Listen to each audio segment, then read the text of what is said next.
Hello YouTube, it is Amanda again, and I want to share with you a challenge that I do every November. And I don't know if this is something that exists or not on BookTube. I personally haven't seen it, but this has been a challenge that I set for myself every year.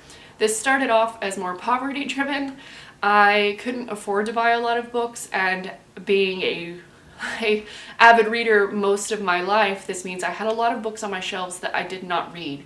So in November every year I read my shelves, so I do not purchase any new books and this is sometimes extremely hard.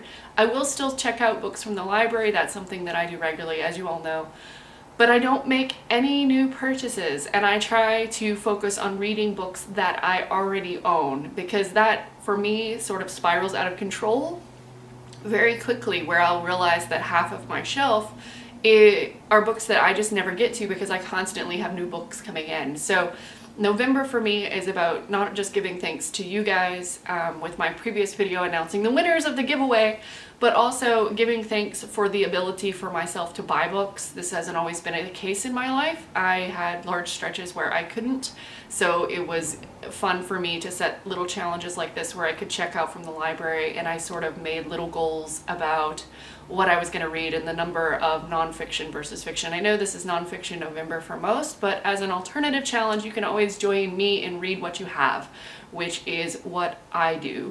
And I don't know if this exists, like I said, but this is something that I've done for years and will be doing this month. So you can guarantee you're not going to see any hauls for the month of November. And particularly going into December, because it is Christmas time, if you're Christian, or it's the holiday season or winter break, or it's a time where families get together a lot of the time here in the US. So right before you have a big influx or an influx or some sort of influx of new books, I think it's important to be thankful for the ones that you already have, no matter what that number is. As you all know, I don't keep a lot of physical books myself because I've moved so many times through the last several years. The last 10 years, I think I moved 8 times.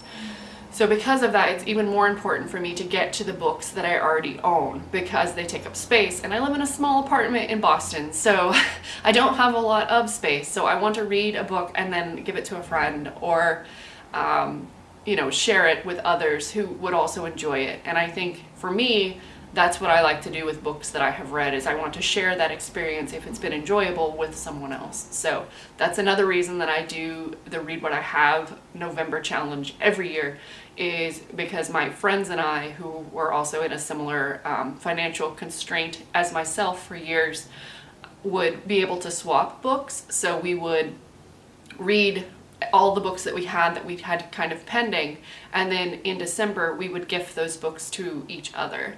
And that's something that I really miss. I don't get to give books as often because I don't know very many readers here in Boston, except Steve, who we can't seem to coordinate schedules for actually meeting or going shopping, which I'm not going to buy anything this month, Steve, so I would just have to look at Brattle, which would be torture, but I would still do it. On that note, I hope that you have a fabulous November and that you have a lot of things to be thankful for the entire month, not just Thanksgiving here in the US. I know this isn't everywhere, but you can celebrate with me. I will talk to you soon. Bye.